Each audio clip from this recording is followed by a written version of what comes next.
আমি যখন বারবার কল করে তোমায় ভালোবাসি ভালোবাসি বলতাম, তখন তুমি বলতে অতি ভক্তি কিন্তু চোরের লক্ষণ। তাই আমি অতিরিক্ত কথা বলা বন্ধ করে দিলাম। আমি যখন তোমার সাথে কথা বলতে চাইতাম, সময় দিতে চাইতাম, তখন তুমি বলতে সময়ের দাম দিতে শেখো। তাই আবেগ কন্ট্রোল করে সময়ের দাম দিতে শিখে গেলাম। আমি যখন তোমার একটা কল বা মেসেজের জন্য দীর্ঘ সময় ধরে অপেক্ষা করতাম, তখন তুমি বলতে বেশি আশা করা ভালো না।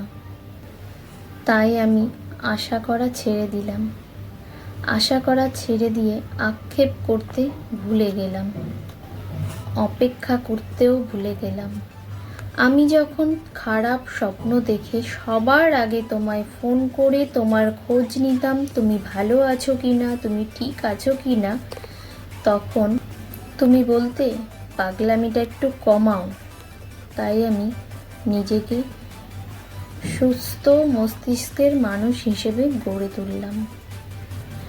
আমি যখন না খেয়ে অপেক্ষা করতাম এটা জানার জন্য যে তুমি খেয়েছো কি না, তখন সেটা শুনে তুমি বলতে ন্যাকামিটা এবার কমাও, ন্যাকামিটা এবার একটু বন্ধ করো, আর ভালো লাগে না।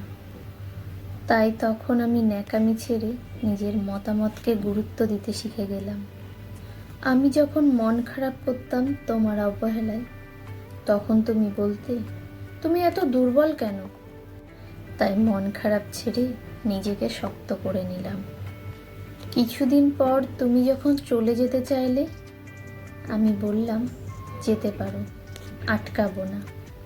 তখন তুমি বুঝতে পারলে আমি বাস্তবতা শিখে গেছি।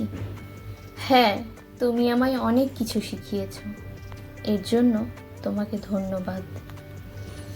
তবে তুমি হয়তো জানতে না এই ন্যাকামিগুলোই ভালোবাসার একটা সুন্দর ইতিহাস গড়ে তোলে। তুমি জানতে না এই পাগল মানুষগুলো মন থেকে ভালোবাসতে জানে। তুমি হয়তো জানতে না এই ছোট্ট ছোট্ট আবেগগুলো থেকেই ভালোবাসা তৈরি হয়। তুমি হয়তো জানতে না আমি ভালোবাসি বলেই আমার অতি গুরুত্বপূর্ণ সময়টুকু আমি তোমায় দিতে চাইতাম। আজ আমিও একটা জিনিস তোমায় শেখালাম, সময় থাকতে মূল্য দিতে শেখো। সময় থাকতে মূল্য দিতে শেখো, কারণ অতিরিক্ত অভিমান নিয়ে যারা হারিয়ে যায় তারা আর কখনো ফিরে আসে না। তাই কাউকে আর হারিয়ে যেতে দিও না। একে অপরের মূল্য দাও এবং প্রত্যেকটা সম্পর্কের মূল্য দাও। নমস্কার।